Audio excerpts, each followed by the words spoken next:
Hey everybody, another update on the 76 Jeep J10. And yeah, I know I shaved the beard. I usually tend to do that every couple months. It just got too scraggly, too long. I just didn't want to deal with it. So here's the Jeep. So the last video I showed you guys a couple days ago, I had cut the four corners over here and over there. And I mentioned that I haven't welded the actual bed to the cross members that I built. It was just bolted in loosely on those two right there. Well, I spot welded it in now, so it's spot welded in all the cross members. I spot welded it using the existing holes that were already there from when the guy who sold me this bed drilled out all the old spot welds. But some of them didn't have holes, so I had to weld it from underneath. To be honest, I just didn't feel like going to the store and getting drill bits, because I already broke like 7 or 8 of my drill bits, those cheap-ass titanium Harbor Freight bits. So I just went from underneath and I spot welded it to the cross member to the floor that way. So it doesn't really matter which direction, top or bottom, it's still welded, you know what I mean? So that's all done. And I also used my sanding disc that I had, and I got rid of all the old blue paint and the rust and the undercoating that was on the original bed floor that I'm using for these panels right here. Got that done. I cut off the cross member that was right here, and I had to actually cut little squares because where the cross member was spot welded into, right here and right there, it had rusted through, so that was done. So I just welded like little squares right there, and you can see all my spot welds everywhere. So that little cross member that I was going to put this way, there was really no room for me to put it down there because the floors are different and things just didn't line up. But they did line up going this way. So the cross member is sideways, so it supports the center and it supports this piece. That's all I really care about. It's spot welded to the or tack welded to the wall right there. I decided I'm not going to bead weld the walls, and what I mean by bead, I mean like spot or tack bead weld, you know, like tack, tack, tack, tack, you know, let it cool down, then fill in more gaps and so forth. I'm not going to do that. I'm just going to spot weld it all the way across when I put the plates on to weld it to the floor, because to tell you the truth, from factory, everything was spot welded on every piece of metal on the Jeep pretty much. And then just filled in with body filler. Dodge did the same thing. I think Ford did the same thing. Like I said, and Jeep did all that. So all these panels are just, you know, tack or spot welded in. So that'll save me a lot of welding wire, because if I bead weld all of this thing, or spot/bead weld, it's going to take so much wire, because you've got to remember the bed is 8 feet long, and then the curves around, so you got 16 feet plus over here, and you know, I've already gone through like $200 and something in welding wire, so I just didn't want to do that. Plus, it takes too much time. So what I've done so far is what I've showed you. This panel is spot welded in. This panel is spot welded in. And if you're wondering the reason why the tailgate is on, and yeah, I know the tailgate, it needs to be rebuilt as well, so unfortunately. But these tailgates, if you find them, people sell them for like $300 or $400. My tailgate is functional and it works. The latch works. It's not rusted on the inside. It's just the bottom part. And these tailgates are very simple. It's basically just like a little tube design right here, and it stops right there, stops right here.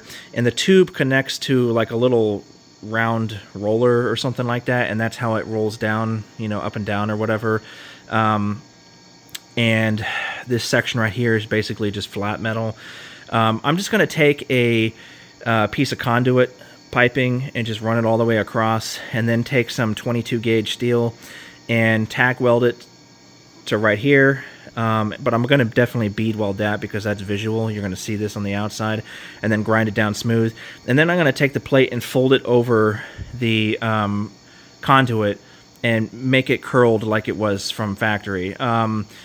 It's complicated. That's going to be way down the road. So, but the reason why I put it on is because these corners are floppy. They wiggle, and I don't know how many years they've been like that, and how often I've even touched it and it moved and stuff like that. That The welds on this thing are gone. Obviously, it was never welded to the floor anymore because that's all gone. So these corners have like bent outward. So when I try to put the tailgate on, the tailgate wouldn't even line up. Like I had to actually grab the corner and pull it towards there to latch it in.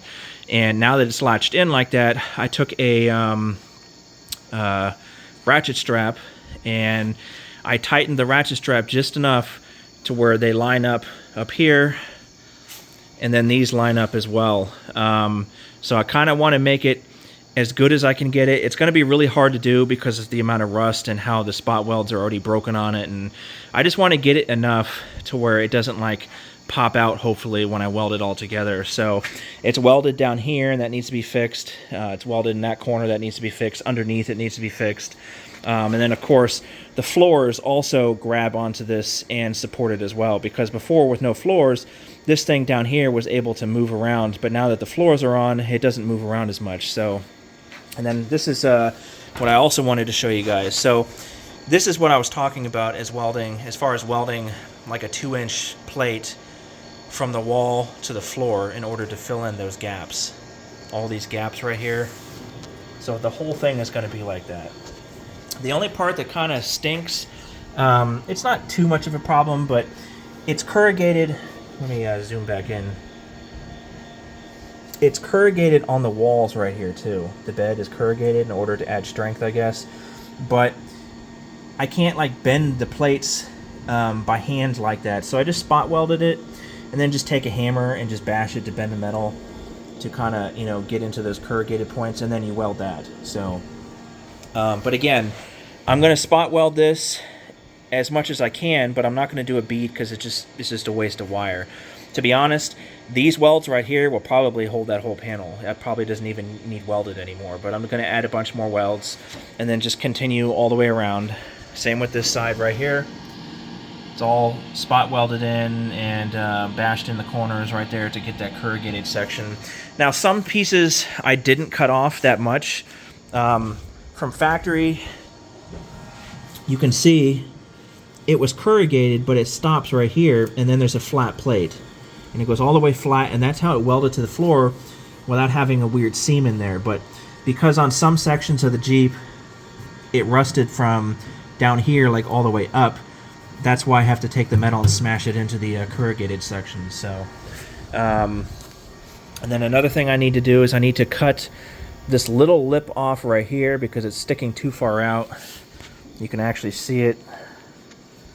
I don't know if you can see it. Maybe you can't. But there you go. See how it like sticks out right there? So that needs to come. That needs to get cut out. But yeah, it's just I'm getting there. Like I keep saying every video, but it is very close to being done. At least as far as the bed. You know what I mean? Then I gotta take a grinder and I gotta grind all these spot welds down and paint it all.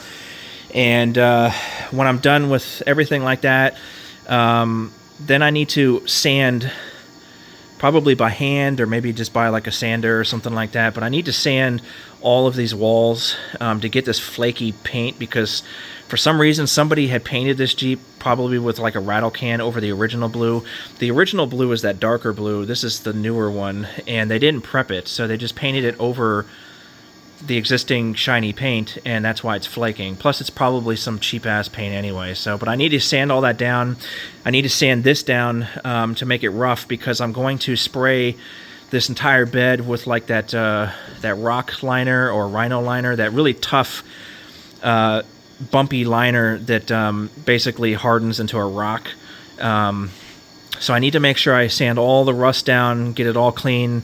All the flaky paint, all this shiny paint needs to be roughened up, and then, like I said, then paint it with that like rhino liner stuff or rock liner, whatever the hell it's called. So if you guys know what it's called, let me know, because I've been trying to figure it out for a while, but I haven't really like done extensive research yet. So, but that's the Jeep right now. It's getting there, guys. I mean, I can't wait for this thing to be done, and then fix the tailgate. And then I got to fix the gas tank, and then I got to take the carburetor apart and clean that. And I know the engine runs, but to be honest, I haven't actually driven it. I don't know if the transmission, the TH400, shifts in all 3 gears. I don't know the condition of the transfer case. It's a Quadra-Track. I know the Quadra-Tracks can be finicky, especially with higher miles. This one only has 80,000, but I don't know the condition of any of that stuff yet because I haven't actually freaking driven it yet. So for all I know, the transmission is bad and transfer case needs to be swapped and so forth and so forth. But thankfully, I actually have a spare TH400 and I have a spare Quadra-Track with the actual low range. My Quadra-Track doesn't have low range, so but I don't even know the condition of those either. So, but that's all down the road. So, but for now, it's like I said, thanks for watching, guys, and stay tuned for the next video. The next video will probably be all these walls welded to the floor because there's nothing really for me to update you guys on except for, you know, the walls all finished. So, but here, I'll just let you guys look at this real quick. It's an actual freaking bed. Anyway, thanks for watching, guys.